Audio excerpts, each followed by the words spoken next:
YouTube just lowered barriers to entry, and Twitch just upped their incentives for full-time streamers by returning the 70-30 split. Kind of. But also, Twitch staff are harassing Twitch streamers as well. Let's talk about it. The first topic, YouTube is lowering their barriers to entry for making money on YouTube. What is the breakdown? Well, when YouTube first released their tweet saying, hey guys, big news, you can unlock earlier access to the YouTube Partner Program fan funding and more with fewer subs, shorts views, and content watch hours. Okay, well, what is it that we have to get into? So, if you have 500 subs, 3 public uploads in the last 90 days, and either 3,000 long form watch hours in the last 12 months, or 3 million shorts views in the last 90 days, you can apply to the YouTube Partner Program to unlock access to super thanks, super chat, super stickers, channel memberships, and shopping. Now, here's the thing. It does not mean that you will get revenue from your videos. That is not what it means. It's just a stepping stone to get you into monetization from your viewers, from your fans. And here's the full video on it. So I'm just going to skip to the part where it talks about what exactly do you need, but at the same time, it also tells you what hasn't changed. To apply, you'll need 500 subscribers, 3 valid public uploads in the last 90 days, and either 3,000 valid public watch hours on long-form video in the past year, or 3 million valid public shorts views in the last 90 days. You can apply by going to YouTube Studio, then earn. Right. But this is what YouTube is still reminding you what you still need to do to get ad revenue. That's the difference. As a reminder, the eligibility requirements to unlock revenue sharing on your videos are 1,000 subscribers and either 4,000 valid public watch hours on long-form video in the past year, or 10 million valid public shorts views in the last 90 days. Now here's the thing. That hasn't changed. And YouTube is kind of making this move the same time Twitch is making a move. The reason being, I believe, is because YouTube is becoming a bigger live streaming platform.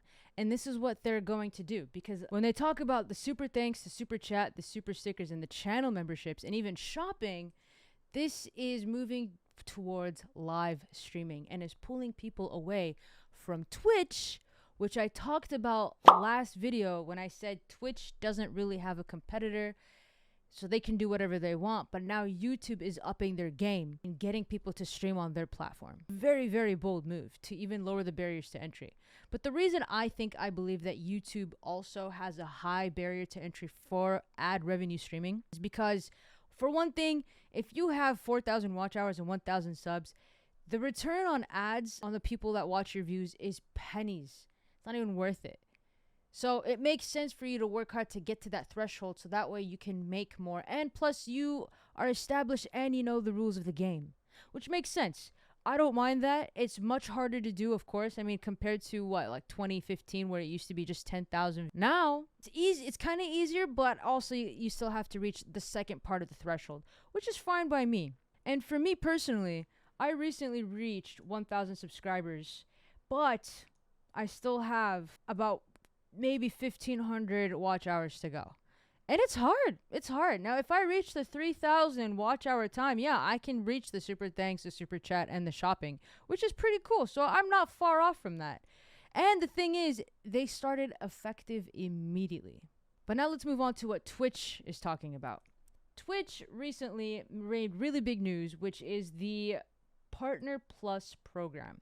Now, what is the Partner Plus program? Well, today we're announcing the Partner Plus program, a new program for streamers to build toward as they grow to continue their businesses. This new partner program benefit will offer 70% share on net subscription revenue to streamers who meet the qualification criteria. Now, if you guys remember, back then, low-key, big streamers used to do the 70-30 split on a hush-hush situation. I mean, it wasn't really advertised, but also advertised to the larger streamers because they have the bigger audience, which brings more revenue to Twitch. But now, since that exploded and blown over, when they returned to the 50-50, people are losing their incomes. And it's their livelihood. This is their full-time job. Streamers in the Partner Plus program will receive a 70-30 revenue share on net subscription revenue. Net. Not Prime, not Cheers, not gifted subs. net, up to 12 months, up to $100,000. Now, this is still a thing. If a streamer reaches $100,000, they from there, it's like a middle point. Like, you can get the 70-30 split until you reach $100,000, and then it goes back to the 50-50 split. Because after 100K, I guess like you are assumed like a rich six-figure streamer that you don't really need that much more, which is still a problem to the streamers because, again, this is their livelihood. YouTube, on the other hand, does the 70-30 split across the table. To qualify, partners must maintain a sub count of at least 350 recurring paid subs for 3 consecutive months. Once that happens, partners will automatically be enrolled in the next 12 months, even if you dip below the subscription. Fantastic. The Partner Plus program will launch October 1st, 2023. While YouTube, when they did their lower barriers to entry, they did effective immediately, which is a big difference of how much money YouTube and Twitch has. Twitch, on the other hand, needs to go to the big boy Amazon bank to ask for more money to give to streamers because they are losing streamers. They're losing them.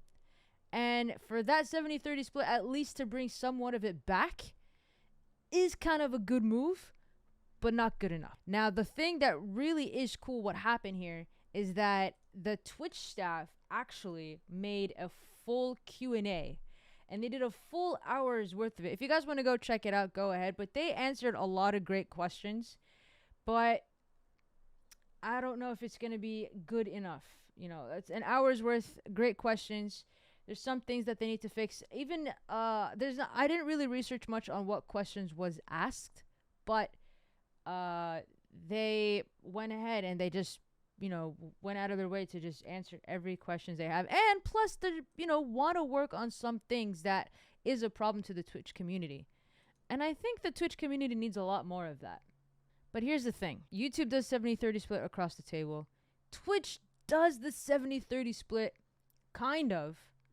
But the thing is, what I recently saw on Twitter is that Kick over here comes back to being like, hey, yo, we're 95.5, right? Because after this news broke out, Kick is still saying, hey, guys, come through. We're 95.5. But here's the thing. Kick is an unethical streaming platform, in my opinion, because they are funded by gambling. And that's how they get their money, by gambling. And because I guess they can afford the streamer, this is not going to last a very long time. This is how they're going to lose their money this way, and I still don't believe in this platform. But the thing is also is that it affects a lot of streamers when the 70-30 split up to 100K is going on. And I have a friend named Grand Pooh Bear. He actually is a Mario speedrun professional, sponsored by Red Bull. I kind of met him a couple years ago because I was also in a Red Bull summit once upon a time for parkour. And we met up, and actually, I think if it wasn't for him, I wouldn't be in the streaming industry because I didn't realize the potentials streaming could take you. It's a great industry to build businesses, to connect with people, and he makes a good amount of money, over 100K. So he tweeted out after the news, Twitch, just keep me on the same deal I have had since 2015, and I will shut the fuck up. He was doing good. COVID was everyone's like spring up of like, Twitch popularity, streamer popularity, speed running. I mean, he was doing this way before a lot of people, like this when it blew up. But this guy makes over 100K. But he broke it down. $100,000 a year for a streamer minus the taxes, because they also pay extra for self-employment, basically double normal payroll taxes, minus the insurance not provided. Let's be generous and say 5K for a family of 3, minus the expenses to run the thing, PCs, games, consoles, internet, rent. But the one thing that Grand Pooh Bear talks about and what he does, it's not just streaming. He holds sessions. He has events across the United States to have sessions where people come, where people visit, and that costs money. It's out of his pocket. What didn't count? The big screens where, him sitting with his friends, Mario speedruns, and just they have a really good time. But it costs money because he makes events. And events are expensive. It's out of pocket. It's how businesses grow. It's how you build a business. And this is where you start. You create a community so they can come to your events. And that's why he's throwing a fit, because there's things that probably he can't afford now because they're capping it off. But not to mention that because, Twitch is also capping it off, they're also visiting other streamers that talk about and suggest what Twitch should do. And Harris Heller, a streamer that I also look up to, had a visitor in his stream who was Twitch staff.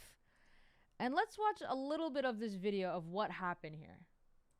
Is that no one? Is that a typo? No. So we have a guy named Seth Hendricks, and this wrench right here means that it means Twitch staff.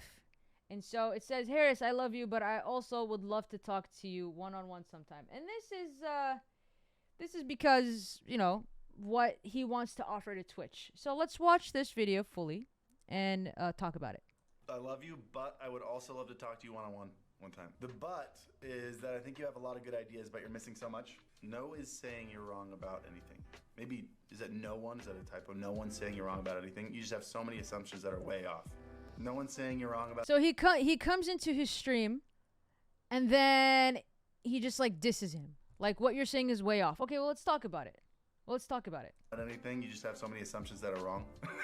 I don't understand those two sentences going side by side. I mean, I love you guys over at Twitter. Like, you're not wrong, but you're way off. We also don't know what that means, Harris. We don't. Which, no hate over here, but we're all frustrated. And honestly, coming into a stream and saying, sorry, man, you're wrong, doesn't fix anything. I'm happy to be told I'm wrong. I'm not upset about it, but I know a lot of people making assumptions are making wrong guesses. Talk to people, be open about stuff, and fix stuff. Again, not saying you're wrong. Not okay. Saying you're wrong, but then a minute and a half ago you said you just have so many assumptions that are way off. How do you say I'm you're not wrong, but you're way off? Way off, but then you say I'm not saying you're wrong. That's what that said. And I'm happy to be wrong, but if you think I'm wrong, just tell me I'm wrong. Don't tell me I'm wrong and then say I'm not saying you're wrong. Seriously, again, no one said you're wrong about anything. You can have opinions and those are fine. Seth, I don't understand why we're having this conversation. If Twitch is trying to fix its how it... And at this point, he started getting frustrated. And this is what happened. It's just weird that now you're hijacking my chat and making this weird.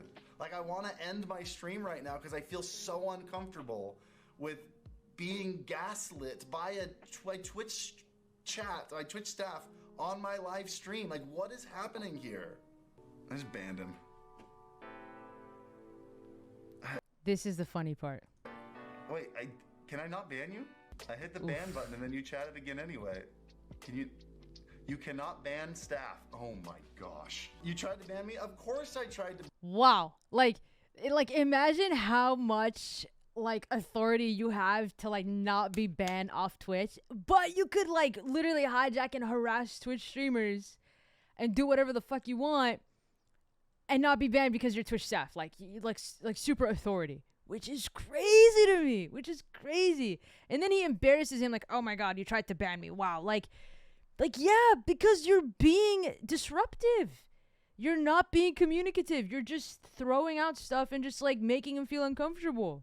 Ban you. Anybody would get banned for doing what you're doing right now. This is so weird. Yeah, I'm gonna end the stream. I love you guys. I can't focus right now. I gotta go. Yeah, and he completely ended it. And then after that, Harris Heller just came back with a tweet. Hey guys, yeah, this was super weird and my social anxiety was sky high, but people deal with way worse on stream every day. It's not a huge deal. I just shut down the stream and played outside with my daughter instead. 10 out of 10 would recommend. Don't send any hate Seth's way. Not worth it. And the thing is, this is what I want to end up on a good note, right? I mean, things happen. Harris Heller literally just had a Twitch staff just come at him.